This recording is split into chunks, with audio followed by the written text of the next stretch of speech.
Good everyone. Today welcome to another session with the Microsoft Excel and data analysis community.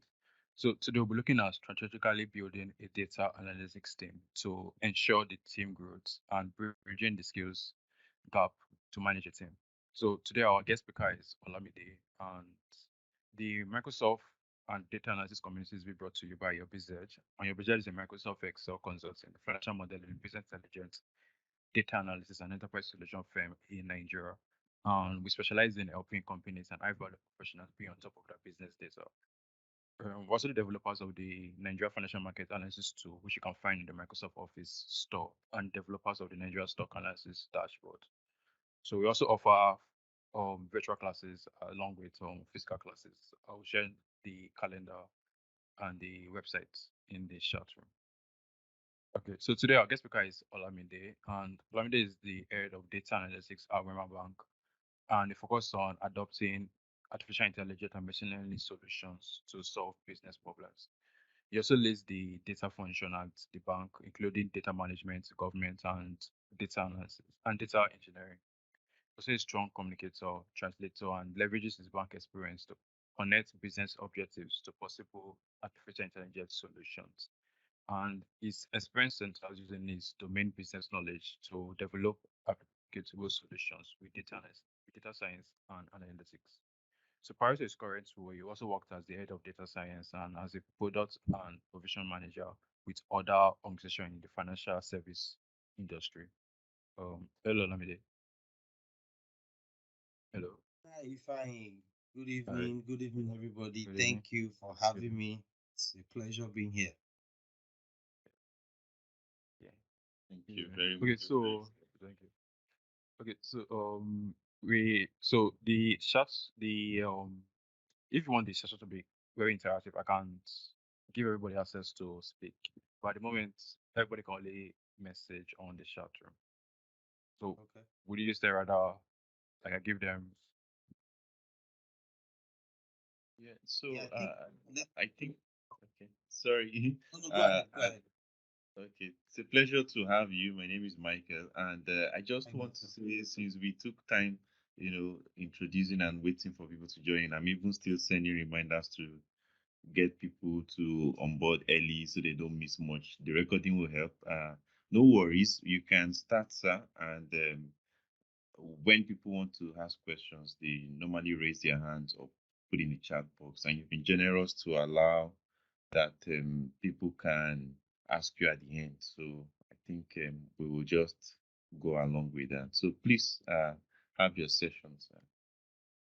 Okay, okay, no problem. That's fine. I like interactive sessions anyway, so I'll try not to speak for too long, so that the remaining couple of time that I would have would just be for interactions and engagement. Okay, please confirm you can see me, hear me, and you can also see my screen. yes, I can see your screen and I can hear you perfectly. Okay, okay. Thank you. And good evening, everyone, or good morning or good afternoon, wherever you are listening from all over the world.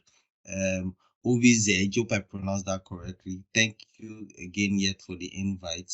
I get quite a lot of such invitations to share my knowledge and experience all across the year, and this is the first of this year actually. So thank you yet again for the invite. It's something that it's a passion for me really to more like spread the knowledge and help whoever it is out there that wants to use data to improve on their career journey. Okay, so I know there's plenty of English in this particular topic and this theme, how to build a data team and ensure their growth really. And I'll try and make it as practical as possible. Okay, so at least everyone listening will be able to pick up something tangible and something that they can take on from this. And then you can also ask me questions when the time comes. Okay, I think you've done a bit of justice to the intro. Okay, but I'll still tell you some little snippets of things that you might not know about me. Okay, my friends call me Lamo, all right, or they call me Lamo Ferragamo. It's a nickname that I've had for 20 plus years, even in the workplace. Okay, so please feel free to say hello Lamo or hi Lamo. That's what my friends call me. Okay, I'm actually a metallurgical materials engineer by training. All right, but even though I didn't practice anyway, and I've been in banking in this should be my 15th year actually. I'm a certified retail banker and I've over 5 years experience in data analytics, and I've actually been privileged to build several teams over the past couple of years. And the focus really is simple. When we build those teams and when I lead those teams, the focus is to solve a specific business problem. Okay, it's good enough that you might have all the technical skills, and I like that your community is primarily in Excel. Excel is the one that is always forgotten or overlooked, really. It's still a very, very strong, powerful tool, really, that everyone needs in the business. Wherever I talk to people around data and people ask me, what should I learn first? Really, that's what I normally tell them. Start with Excel. Excel has to be at the foundation before you start leveraging on Power BI, leveraging on SQL, and even Python and the likes. Okay. I write, I speak, I coach generally on career progression, how to use analytics on your career journey. That's the most, and that's other things about me. I'm a foodie. I love good food. Okay. I like to tell people that I like to more like wipe away the memory of bad food by eating good food. I'm a lifelong WWE fan. Don't tell me that they're acting. Yes, I know. I've been watching it since I was like 4 or 5. I'll still continue to watch it. And there's only one United. I'll leave that there. Okay, so I'll start by just telling you a bit of my own story. Like I said in my intro, I started this journey in 2017, December to be exact. And the way I like to tell it is like a bunch of us, just about 6 guys of us, we were saddled with more like to spearhead and more like to initiate and be the pioneers of the data analytics journey in the first financial institution I was working there. And we came from different backgrounds. And we were just put together really. We had no background training, we had no skill sets. Some of us had been doing different things in banking. I remember there was a guy from customer service. I was from product and proposition development. There's somebody from strategy, there's someone from compliance, audit. They just put all of us together. And then we're supposed to do what? Start figuring out how to use data to more like help the organization at that particular point in time. And then really, it was from those basic or humble beginnings that I started to see and understand all the things that it would take for you to set up a data team. So even though for all of us there without formal training, one thing that really helps, and this is general even in team building and beyond, even whether you're starting a data team or anything, you have to be able to foster collaboration.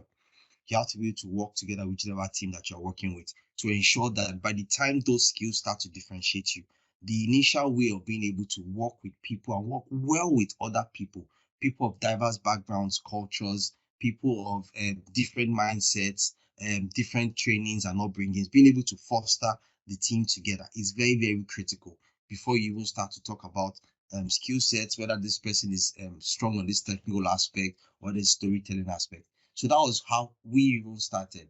And that sort of like leveraged into leading the data science team at that time for that financial organization. And then gradually, I more like the team was sort of like broke down like twice or thrice, meaning that people moved on, and then you had to like recruit more people over the time, and then you have to keep on focusing on value. And then up to the point where in what I'm doing here in Wema Bank today, I had to also start a team from the scratch.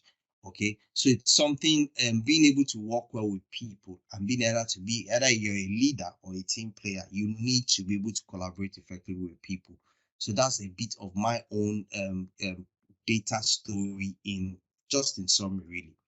And the first thing I would like to just say, whenever you are trying to build a data team to be able to be set up for effectiveness, is you need to align whatever you are doing with your company's overall strategy.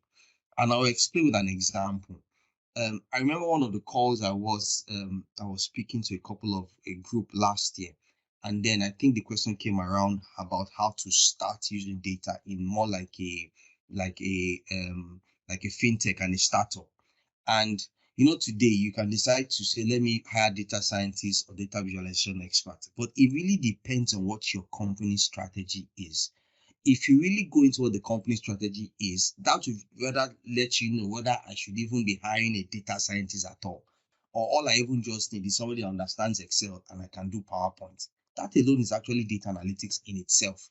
But then if the data strategy aligns with you needing to do something sophisticated, like machine learning or building AI models, Then you start to think about, all right, can we hire a couple of data scientists? How do we structure the data in the back end? What kind of infrastructure, what kind of investments do we need to make? You need to be able to answer all those questions even and at any time that you're building your team. But if you're not in a startup, and let's say you find yourself in a role where you need to start a team, ask yourself the question, what are the overall objectives of the company?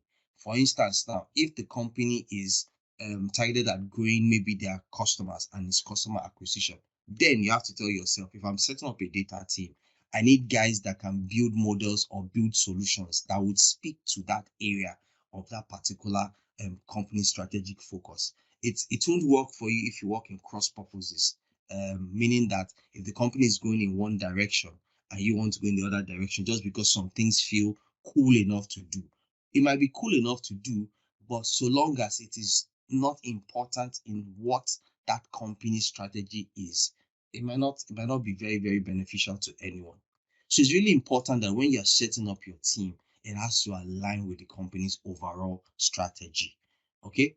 The next thing really is you need to set your team up to grow through deliberate learning. The team I lead now, I remember when I was meeting a couple of them, they were fresh off a training and before they were going to be integrated into the mainstream team. And when we started talking, one core thing I spoke to everyone about is that by the time we start the team in itself, there has to be continuous and deliberate learning. I really had to emphasize that at the start to let them know that there is no way we can succeed in this team if we don't have a culture and a setup that sets us up to continually learn. Meaning that if you're going to create knowledge sharing sessions, you have organizations such as UrBizEdge here that have communities that allow you to also keep growing and learning. It's very, very important that your team is set up for that particular objective. That continuous learning has to be there. You have to challenge yourself. Okay, in this day and age, if you decide to just more like rest on your oars or you are just relaxed, some things will just catch you by surprise and then you become irrelevant. Okay, you have to make sure that there's continuous improvement. What is the new thing that you need to learn? What are the new skills? What are the new ways of doing things that your team needs to do, needs to learn? I'll give an example. In I think it should be around 2019 in my former organization, really. I kept telling the guys that were building the Power BI dashboard that we need to infuse artificial intelligence in these dashboards. Trust me, I had no idea how to go about it. Okay, I just knew there was I probably would have seen it somewhere, but I knew that you could use Power BI and AI together in one way. We hadn't maybe probably not done the research. That was in 2019. Fast forward to last year, which was 2022. I kept challenging the team I was leading now as well that we need to infuse AI into our dashboards. And all of a sudden, a training came up. Okay, this was not even planned. And the training had was like an advanced Power BI workshop by, I think it was in conjunction with Microsoft. And then immediately I saw the curriculum and I saw something around it about AI. I knew no doubt in my mind that this had to be a training that my team had to take. And we took the training, and after the training, I challenged the team that we need to implement this immediately. And after a lot of back forth, we pulled ourselves forth a bit and everything. Before we closed last year, we actually implemented it. And I can be bold to say that that thinking that I had in 2019 that I couldn't maybe implement with the team I was leading then, the current team here, we've been able to do it. Meaning you really have to challenge yourself. But then there was a learning, even though maybe in retrospect, what would have done better is probably gone after the learning needed to be able to achieve that. Okay, but then you need to always be challenging yourself for continuous learning. It is so important. That is one strong thing that always sets your team for success. Okay, moving on. Another key point really is you need to make sure that the team is not built around one individual. And I've seen this time and time again, really, where you have let me talk practical. I remember the biggest project, and I mean the biggest project that I've done in my entire career, where we actually built a solution that saved the company then millions of dollars in costs. And then when we were structuring the project, there was a module of the project that was going to be done by a very, very experienced guy who was a skilled I think the guy is even an all-rounder. If I'm very, very correct, he should be a PhD holder today somewhere in Canada. And he was supposed to take a particular portion of the project for which he was the most skilled. Okay. And then all of a sudden, the guy left the organization. So you can imagine, we were taken aback. How do we take the project across without the skill set that we had? And long and short of it is that there was someone else that really stepped into that particular shoe. Yes, it took us a bit of time, but at the end of the day, it ended up creating even value for him as a professional and him learning the skill. And this is the whole point of this. When you build your team, really, you need to create those redundancies. Once, as a leader or as a team lead, once you see that a particular skill is concentrated on a particular individual, and we are in the season of jackpot, people are changing jobs here and there, anybody can leave at any time. You cannot afford to let that skill be domiciled in one person. You need to be able to more like democratize that knowledge, spread it across. Organize internal sessions if you must, where the guys that know how to teach the others, or who have the skill. And it's the same thing around that continuous learning thing that I mentioned as well. Once you're able to do this, if someone needs to leave, you've helped other people grow.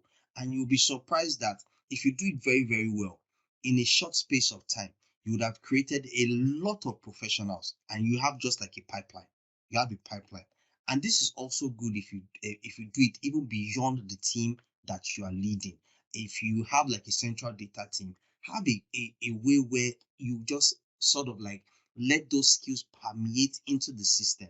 They don't have to be central for them to be able to apply those skills. Okay, it's very, very important that you set up those redundancies. Make sure you don't have key man risk in your team, and everybody should be able to do multiple things at the same time. So, for instance, now if somebody is good in creating in using Python, can that person also use Power BI or use Tableau to create dashboards? I tell people that in any data team, you should be able to use SQL. Everybody should be able to at least write simple SQL, select from where and pull the data yourself. But you can leave the complex ones to the guys that are data engineers and really, really do the back end thing. But then you need to be able to make sure that these skills are multiplied within your team. Okay. And then next is document, and document. Okay, I'll repeat that for emphasis. You need to document, and you need to document. I think a friend I met just last year, another professional in industry, Ayodele Oluleye, it was part of the people that organized Data First. I remember he put out a post on it around documentation and around repositories and the likes. It's so important that when you work on projects, when you work on any project, okay, you need to be able to document what you've done, even on a personal space. Okay, if you have a portfolio, document your portfolio, even if you're not working yet. But if you are leading a team, it is treasonable, okay, if you do not document what you are doing, what your team is doing. Artifacts, codes, scripts, documents, presentations, document, label, and that helps for continuity rather. If somebody leaves your team or you need to like onboard somebody new, it's easy for you to for that person to just fit in seamlessly into the organization by learning from what you have done in the past. Create monthly reports, create half-year reports, create yearly reports of what has been done, and put that centrally. Okay, for a lot of us that use Microsoft organizations, we have SharePoint, even Google Drive. You can document quite a lot. Put it on the cloud. Make sure it is accessible to everyone, and make sure there is that free flow of that documentation across your units, and that really, really will help your team to grow.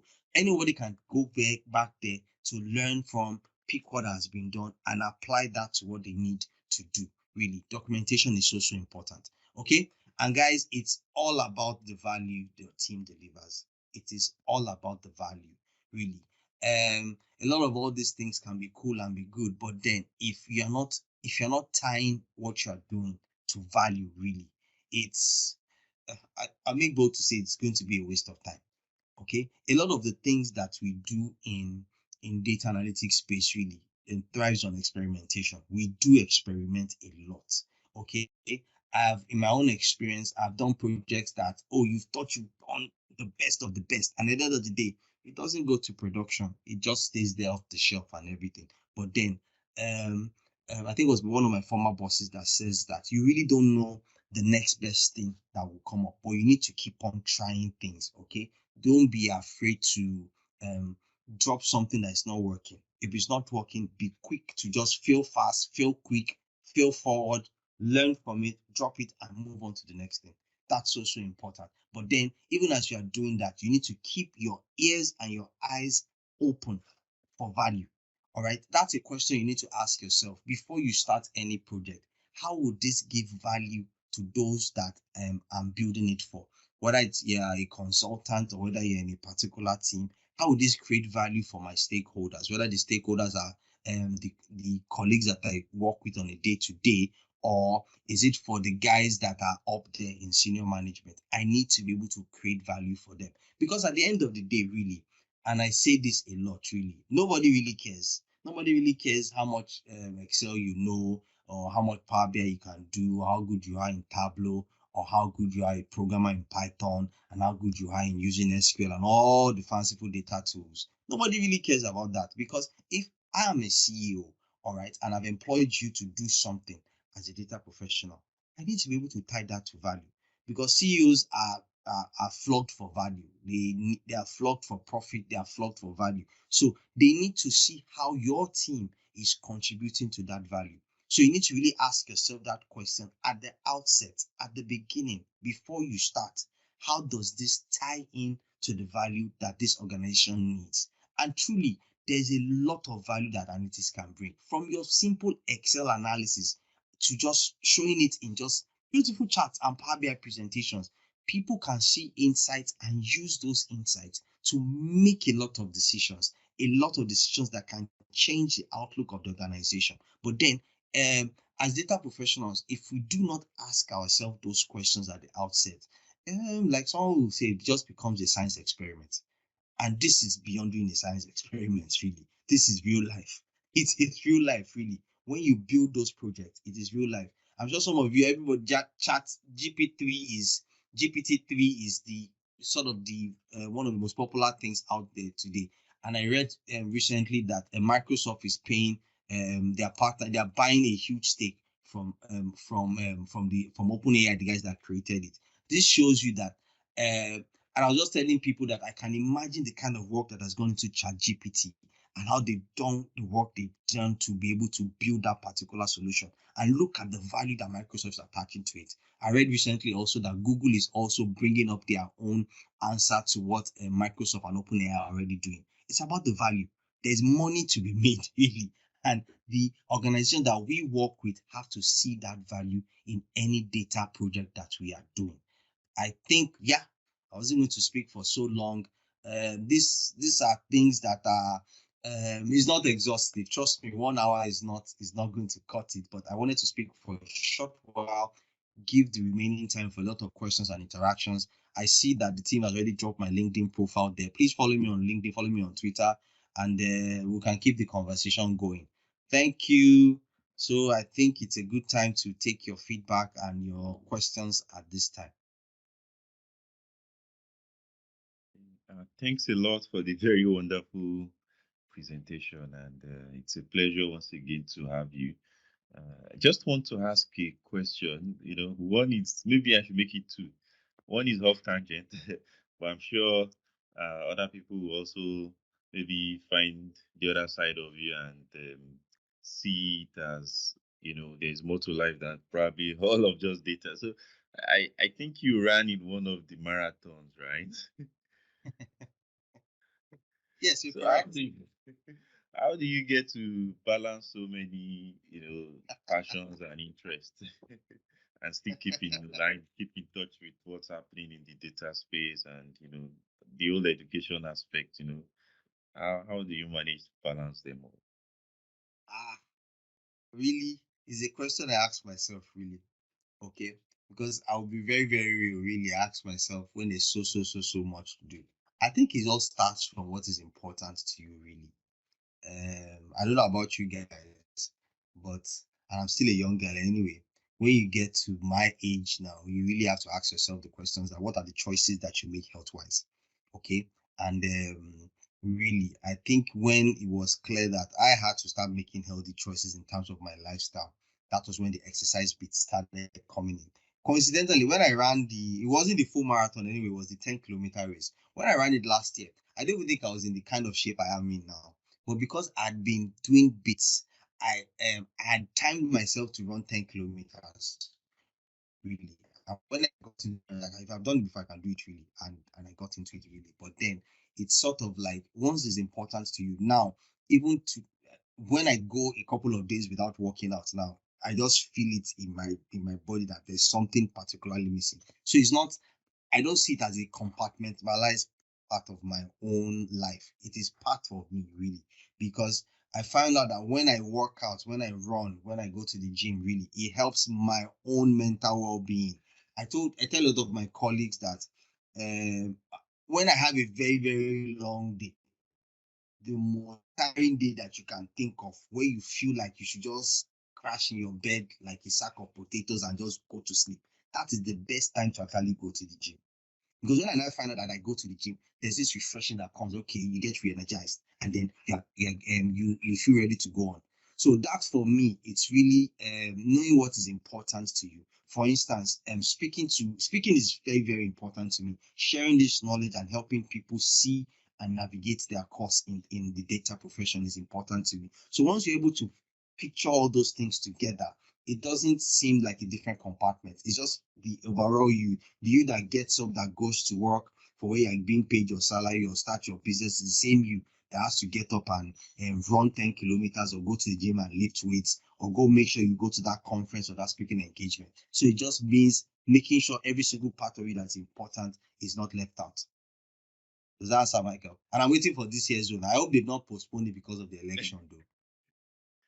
Okay, great. So, my other main question that is like, maybe I shouldn't use the word main, but this other one that is related more to what you're telling us as regards data and the team is there's a question that we get a lot from uh, maybe because of it's too late for me to start as a person, start, having other thoughts about choices. But for people who they are doing one of two things, maybe they are repositioning themselves for a career change or to be globally mobile professionally, like if they think they're going to change country, they shouldn't struggle to have jobs.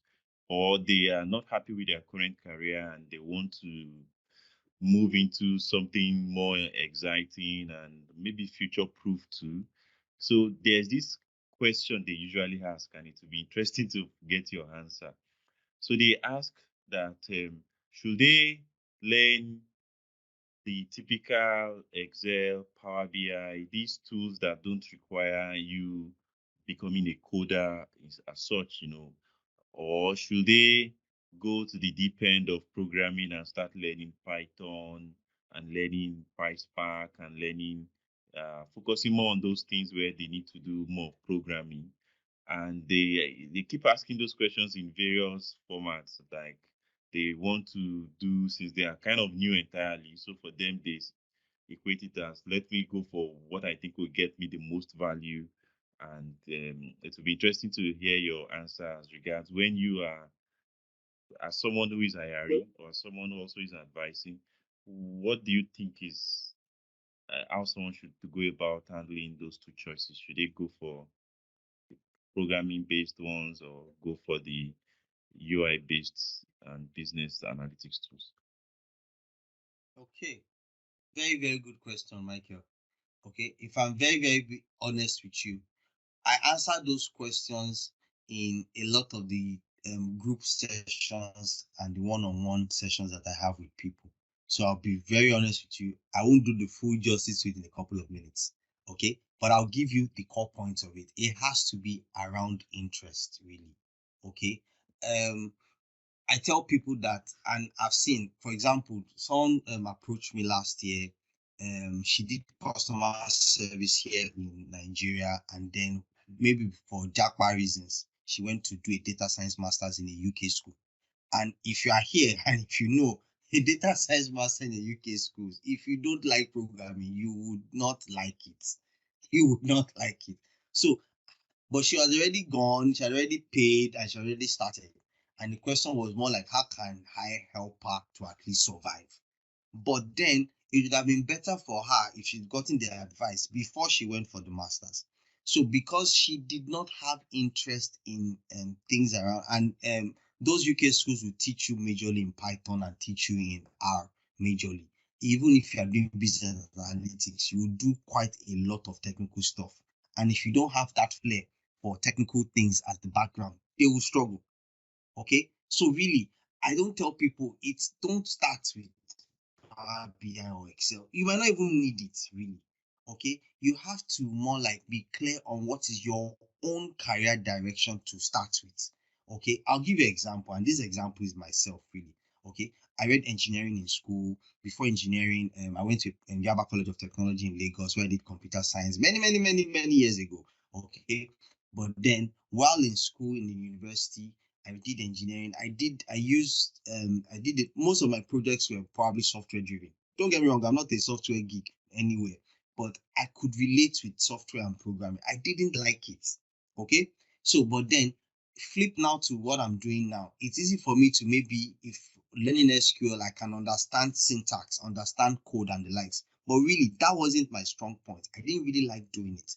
So while I started my data journey, I knew that yes, I wouldn't pattern my I wouldn't pattern my own career around being like the AI or the ML engineer. No, I knew I had people skills. I knew I had speaking skills. I knew I had communication skills. So what did I do?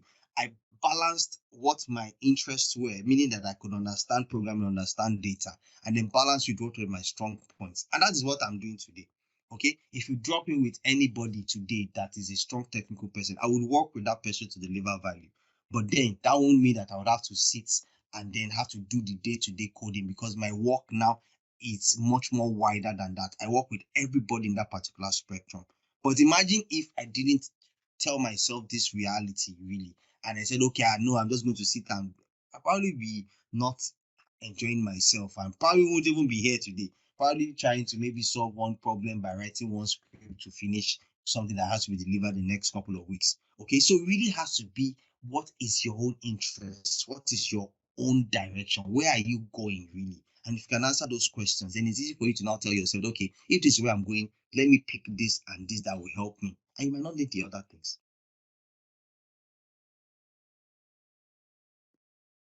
Thanks a lot, sir. I see people are already putting questions in, and if you want to ask directly, you can raise your hand so we unmute you. I hope I've not taken over the whole moderation for Ifeanyi. And if I am going out, like I will, you can take over the moderation. Let me. Do you want to read the questions that have come in, Ifeanyi, or shall I read them? You can read them. You can read them. But this guy wanted to give in fact they said they wanted to ask a particular question, and I think um yeah, he had a question to ask. It sounds frustrating though. I don't know. You still want to ask the question? Just again signify, and we unmute you So if you are not. I don't know if you can hear me. It's not much of a question. It's just to give a thumbs up and also to uh, say that making healthy choices it goes a long way in making you productive in your career as well. I am a monitoring and evaluation person. Work with data. Sometimes I get very tired, but the moment made intentional choices to sometimes just take a 30-minute walk, I discovered that even late in the night, I'm still healthy, I'm still like lively, I can still go over one or two things before I go to bed. So it's just to also attest to the fact that making every choice goes a long way. And also, the field of data science is wide. It's a very wide field. So it's left for individuals to now determine where is their own niche. And for me, sometimes it's the work, it's the money that comes first. Like I need to get to work. And what I always tell people, is try and get to that minimum. What are the minimum requirements? Like I can do one or two things on Excel, on Power BI, and I have the skills. I can send in my CV, get invite for interview, get job. Just get into the sector, something to get you going. And every day, even me, since the day of 19 Windows 95, I've been used to um, uh, the Windows, but even up to now, I keep learning every day. Thank you. Thanks a lot. Okay. I also see Tolu is asking, that I think he's been really, or he or she has been really wowed by your presentation skills, and he wants to ask tips on how to improve. Let me read it the way he or she has said it. What tips can you give on starting out in public speaking? That's the person's question. Public speaking takes a lot of years to develop, to train, a lot of practice. I think for tips really, you need to just start. Okay, even if you have to start with, if you're married, start with your wife, start with your children. If you're not married, put chairs together in your room and just create a mock audience. You need to like whatever opportunities that you have to just express yourself. Then I think one other key point is you would speak better on things you know about. I'll explain now. It's easier for you to teach what you know. It's easier for you to narrate what you've experienced. Okay. Whenever I do a lot of speaking, it's I don't sort of like struggle because you're just speaking from an extension of what is a part of you. Someone asked me recently, I think she wants to start a couple, she wants to more like put content out in a training medium and partner with a couple of other people in the industry. And she was like, okay, what plans can I do? I'm like, okay, just put the things that you already do, that you are comfortable with, put it out there. Don't start to, for instance, now you might know, let's say you might know Python, but it might be difficult for you to teach Python. All right. So that might not be the best place for you to start. Start with the niche area that you are comfortable with. There's something you know better than everyone else. There's that something. You need to find it. I need to more like now practice with it. You need to like more like practice with any opportunity that you can find anywhere. Okay. Volunteer volunteer for opportunities to speak as well. And people don't know this really, and people don't pay attention to it. There are a lot of things in speaking that you actually learn. You'll be surprised. The same way you are in Uzi Bridge, hope I'm not UrBizEdge rather. The same way you're in UrBizEdge, learning around and technical things around Excel, around data. The same way you have people that teach you how to speak. You'll be surprised. They teach you how to speak, posture, body language, hand gestures, a lot of all those things, tone. You'll be surprised. There are things you can also need to learn about that. But like I said, beyond even learning, you need to practice it. Okay. So for me, you need to more like once you have those opportunities, if those opportunities come, you can create it. Yeah, create it. LinkedIn today, all you need to do is just to put something out there and say you're talking about something. But let that something be something that you're comfortable with and use that to practice. Practice. If you're working in an organization and they need somebody to present, volunteer. Do you get? If you are shaking, still go all out, learn, ask people also, how did I do? How was the presentation? What can I improve? Learn from that, use that, and then come back again to make it better. So Tolu, I don't know, does that help? Sure, yes, thanks. If you want to still say something, Tolu, you can signify or mute yourself if you already have been made a presenter. Maybe just to mention personally for me, I joined Toastmasters, so it helped me. So I didn't need to gather chairs. So if you have a Toastmasters close to you, they will also let you be able to practice amongst them, give you feedback. But essentially everything that Olamide has said, that's the only way. I'm looking in the chat box to see many more questions. So Tolu has responded with yes, that it does. Well, what you said exactly addresses what he or she has asked about. Okay, so I'm going to also relate another question that people ask a lot, and I know you've touched a bit on it in answering the one I asked about should they go Excel, should they go Python, and this question is an offshoot of that. So many people have this idea of should they go for a formal education, should they do a master's, or should they learn on their own and just get into projects. And so again, I see people confused, and people who maybe have gone many years into their own field, they always have this idea of they must do something expensive, they must do something like a landmark cost wise to them to say signify that they are making that shift. And those of us or people who maybe don't have that much money to spend are thinking more of like, how can I go there cheaply, and can I learn by myself, and will it still work? So what do you advise as a time tested way to pivot into data analytics? Hmm. Coincidentally, I'm having a webinar this month, okay, on I started something last year myself, around framing what the data mindset should be. Okay, I'm having a webinar this month. There was one we had for undergraduates in December, so there's one coming up this month. And guess what the title of that webinar is? Do I really need to do a data science or data analytics masters? So please, everyone here, look out for that, because we're really going to go through that and thoroughly dissect whether I should do a data science or a data analytics masters. Okay, coincidentally, I'm doing a masters as we're speaking now. I started it in 2021, and I have a story I can share that, but because of time, it will be time won't permit me to maybe share all the thoughts around that really. But then I would answer you for someone that's a recruiter. Okay, and I tell my guys that work with me a lot that, okay guys, if we're talking about this masters thing, you guys have been working we've been working together for a couple of months now.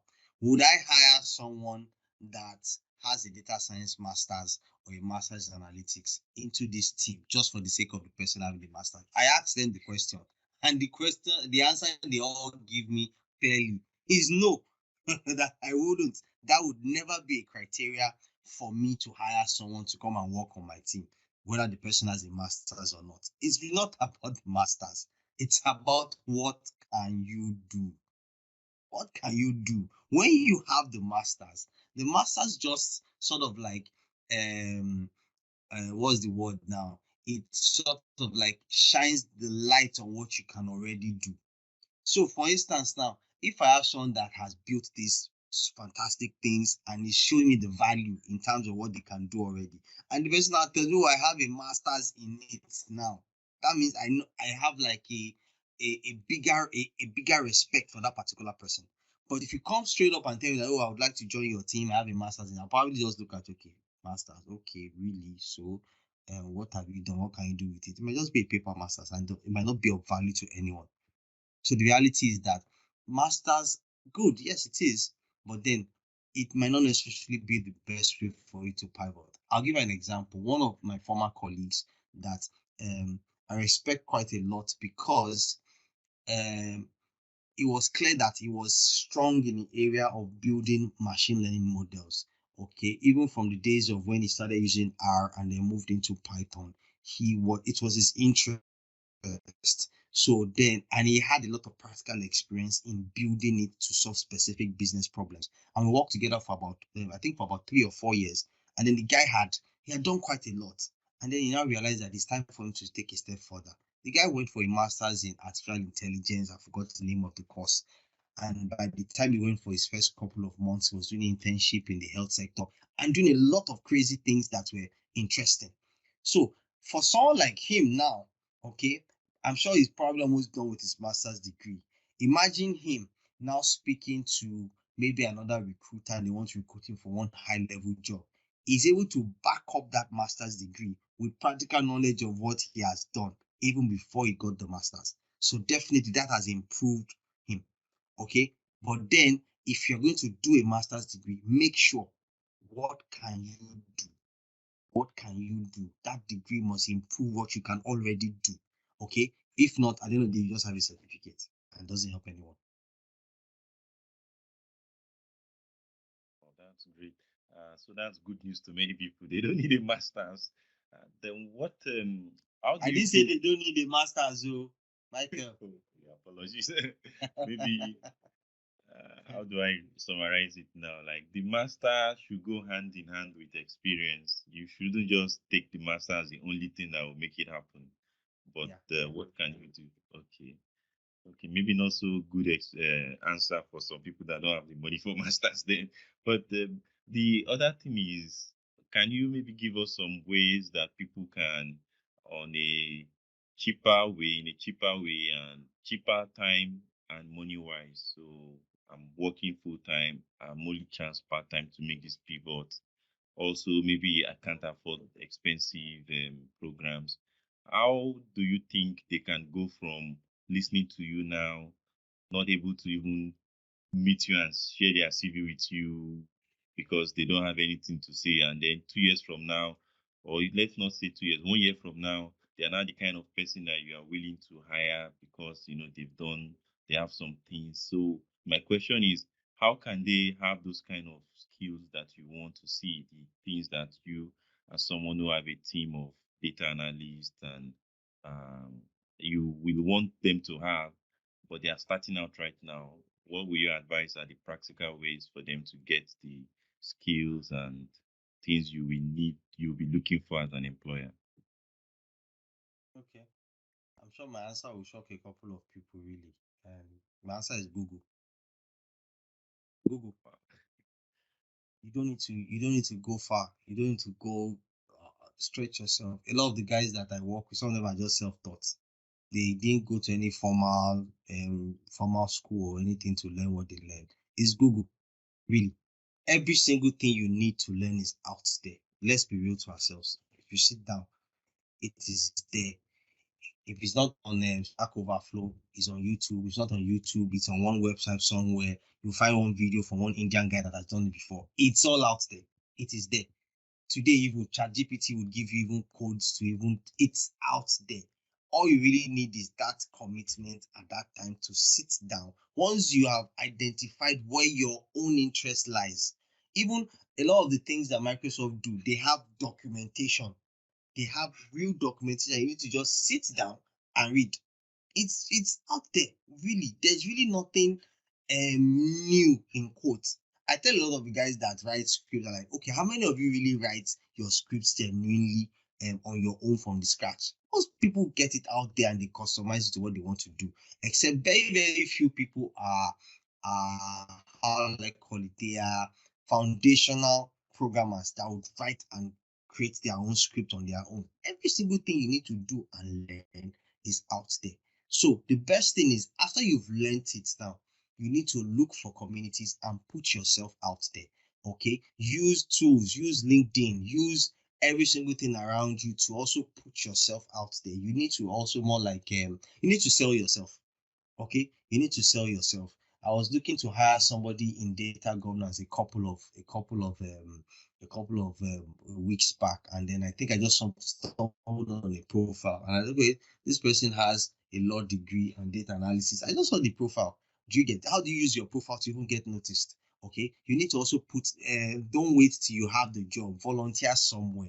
There are public data sets out there. If you have to go and take a data set from a particular primary school or a secondary school, do something with it. Do something with it and put it out there. If you need to even volunteer to be the data analyst of that particular school, for example, build something for them. Let them see that there's value here. And then from that value, it's easy. When you're now speaking, when you have the opportunity really to now maybe get a better job than the one you have, or the one or maybe your first job, you are not starting that conversation from the scratch. Okay, because what employers is really looking for, okay, what value does this guy or this person have that can bring to my team? And if they see that value, if they see that particular promise, it's easier for them to say, okay, that's fine. I can work with that. I see this talent, I see this commitment, I see this skill. If I bring in this person, dust around the edges, this can be a stronger person in the future. Trust me. And I've seen people start from zero. I have seen it. People that started from zero knowledge, they knew nothing. And I mean nothing. And we're not even talking about some of us that even did computer science background somewhere. No computer science background, no analytics background, nothing. They started from the scratch. They learned it, showed the value, and some of them are giants today. So really, it's Google, it's Google, and then you have to make the time. Trust me. Don't say you have to make the time. Data analytics will take your time. It will. It's not for it will take your time. I can't stress that enough. Okay, so thank you very much. Ifeanyi, I think questions time, except someone wants to ask question, I can hand over to you and the usual other questions we have. Okay, so the other usual questions, I think he has answered there, like asked for beginners to get started, and also the question on how you got started, like how you got into data analysis as well. So maybe on that note, we'll just ask if anyone has more questions. Ask And any also, questions. Mr. Olamide, it would be nice if you share with us the link to join to register for that for your the upcoming program. session. You Oh, said okay. so I we will can. I'm actually going to put out the link tomorrow, okay? Because you can trust me. My week, you don't even my days, my weeks are so crazy. I'll put it out tomorrow. So I think the best thing is just to follow me on LinkedIn. I'll put it out tomorrow. It's slated for Saturday next week. Next week Saturday 6 p.m.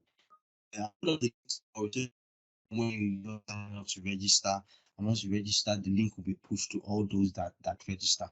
Okay, but at least trust me, it's going to happen. Just look out on my profile tomorrow. I'll put out the post tomorrow, the link to register, and it's just simple. Should I do a data science masters? And then we'll just take time out and just really tear it down and just explore it and ask practical questions. Okay, really. I'll also share my experience because I have a story around that, around how I am doing my own masters now. Okay, and I'm hoping to finish sometime in the last quarter of this year, and I'll be able to at least share a couple of other things with you there. So just look out for the post on my profile tomorrow. Great. So I hope you are okay if all of us connect with you on LinkedIn. I think I will do that too. So that way we will get that when you make them. Please. Okay. I don't discriminate on Okay. LinkedIn. If I don't, I accept everybody. I always accept everybody.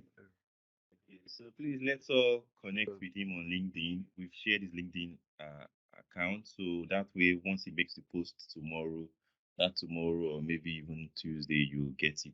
So I think because we have 2 more minutes, I will ask one more question that will hopefully get us to the mark of the hour for the closing. And that question is, so Mr. Olamide, how do you balance from within your team, the there will be people who they just want to keep learning new tools, trying new things, as against what you can even use and now get value. Because yes, as much as you want the team to be cutting edge, also to the management are demanding results. So there has to be a balance between what will give value right now and what is just like exploratory and what is just like we trying to keep abreast of what's new. So how do you manage that balance, for your team? Okay. That's really a going thing. It's a going concern thing that always has to happen. Okay. Um, because really, there's really no hard and fast rule around it. You One of the things I said in this presentation was more like once you align with your company strategy, that's really the best place to start. Okay, so at the start of the year, you have to ask yourself that what is my employer trying to accomplish this year? Then you now need to bring your team and what your team does to fit into that. Once you do that, that sort of like puts everybody on a particular focus. Okay, so if you are driving revenue, for example, it's clear that, oh, if I'm driving revenue, is that the time that I need to start building models that speaks to facial recognition? Definitely not. So if I have someone that, oh, is trying to implement a computer vision model, blah, blah, blah, build all sorts, yes, it's good, but you can do that on the side. Okay, that's your own personal thing because it doesn't align with what the company wants to do. So if you're talking to me now, you're doing something on revenue forecasting about things that can optimize cost and optimize income for the company. Yes, it's easier for you to now let it align towards that one. So really, it now behoves on people like us that lead teams to ensure that you communicate that on a regular basis to all the guys that you work with. But then you don't kill the morale and the interest that they have in doing those other things. Yes, yes. So you have to build a structure where there's still room for that experimentation. All right, because you don't know what the next big thing might be, even though that might not be the vision now. By the time the company now needs to, let's say they now want to improve customer service and your computer vision solution is now important, it's easy for you to just bring it out of the corner because you've been experimenting on that and use that as well. Okay, so you just need to balance. Make sure you're focusing on the main thing first, delivering that, while you have some of your guys also still try to do things like experimentation and in other areas that they're interested in, just to ensure that the morale is well balanced and people are just happy really in doing their jobs. Thank you very, very much for that. And we are now at the end of today's session, and we want to say a very big thank you to Olamide Jolaoso. How do I pronounce the last name very well, sir? Jolaoso. Okay, Jolaoso. Jolaoso. Or Yes. just say Lamu. Ah, yeah, yeah, yeah. And the other one, na Jama, Lamu Ferragamo. Ferragamo, Lamu the Italian Jaracamo. designer. But Lamu is Okay, shorter. Just say okay, Lamu. shelter. Okay. That's cool enough. That's it. So we are very, very grateful, and we hope that maybe later this year or next year we'll be happy to have you again, because the truth is, this journey is something that a lot of people different aspects of it, and it's always nice when someone comes and from a much more broader view, rather than we just looking at one particular new function and we're just like digging into Excel or coding. But that balance that you have brought today is very instrumental, and it's good that it's starting at the year for many of us. So it will help us to strategize, and we hope that in the future, you'll be happy to again come talk to us about some of all these things from the strategy side. And to everybody who has joined today, we had a very good outing today. Like the numbers came to 40 plus, and I can't remember when last we had this number. Though I've been missing some sessions myself, but I want to say thank you to everybody who joined, and I hope you got the value that you were expecting. And without any more wasting of time, I will say thank you and bye bye. Have a wonderful week ahead.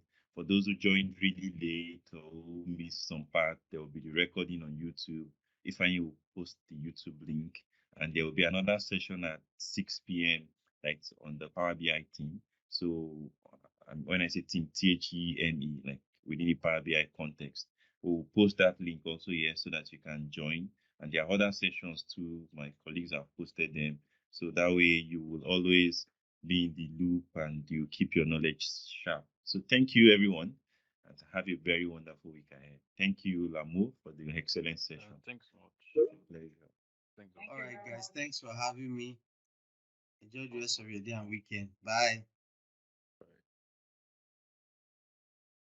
Bye.